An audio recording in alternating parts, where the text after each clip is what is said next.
Oke, masih dengan Profesor Kardus, tak berjasa tapi jenius.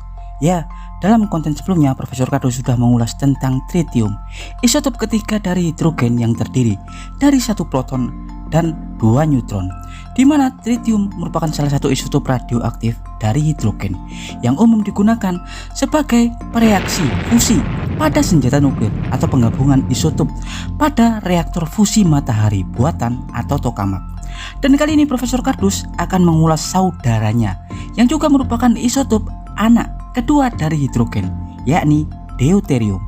Di mana faktanya deuterium juga sama pentingnya untuk pembentukan plasma fusi helium pada ledakan fusi senjata nuklir atau fusi reaktor tokamak atau bahkan plasma fusi matahari itu sendiri.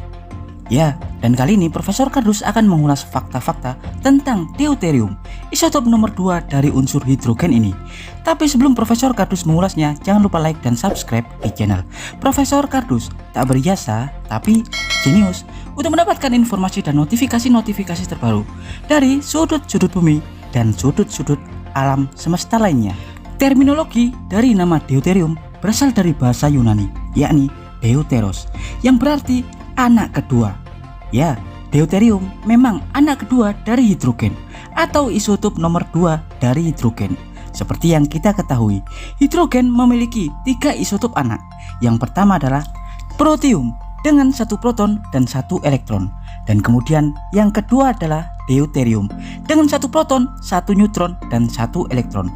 Dan selanjutnya yang ketiga adalah tritium dengan 1 proton, 2 neutron dan hanya 1 elektron. Dan tahukah Anda, dalam pembentukan plasma fusi helium seperti yang terjadi pada reaksi fusi bom hidrogen atau reaksi fusi matahari, komposisi terutama deuterium dan tritium wajib terpenuhi. Penggabungan atau proses fusion antara hidrogen 2 atau deuterium dan hidrogen 3 atau tritium dapat menghasilkan plasma helium dengan suhu sebesar lebih dari 7 juta Kelvin.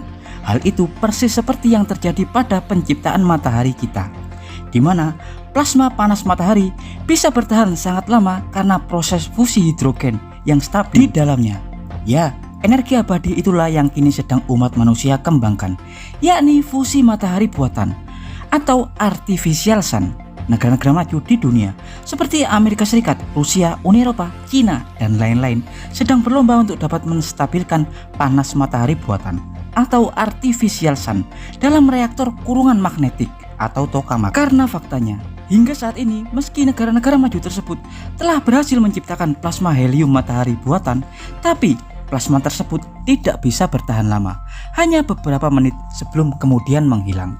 Karena seandainya teknologi artificial sun atau matahari buatan bisa kita stabilkan dan kita ciptakan, hal itu dapat jauh lebih kuat dan dapat menghasilkan energi dan daya yang lebih besar untuk dikonversi menjadi energi listrik, jauh lebih efektif dan efisien daripada bahan bakar apapun, baik fosil bahkan nuklir.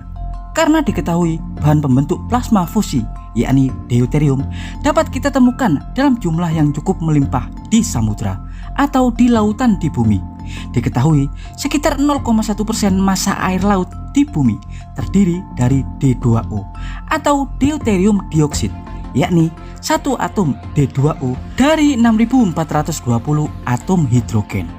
Ya, seperti yang kita tahu, lautan sebagian besar terdiri dari senyawa H2O atau hidrogen dioksida atau air itu sendiri.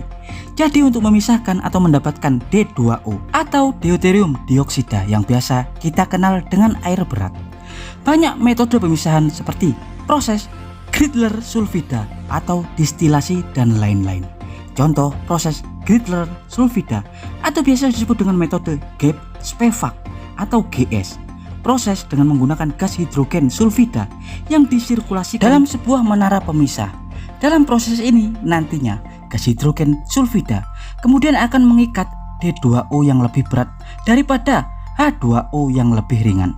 Diketahui dalam 1 liter air laut bisa dihasilkan 1 atau 2 tetes air berat atau D2O. Ya, air berat atau D2O juga biasa digunakan dalam reaktor candu atau reaktor air berat. Hingga proses selanjutnya, kemudian H2O akan dikonversi menjadi bentuk gas melalui proses krematografi gas hingga membentuk partikel gas deuterium murni.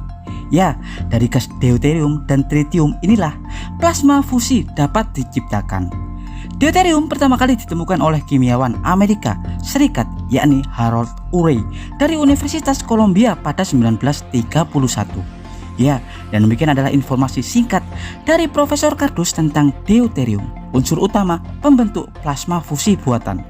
Ya, Profesor Kardus dari Reaktor Tokamak ITER mengabarkan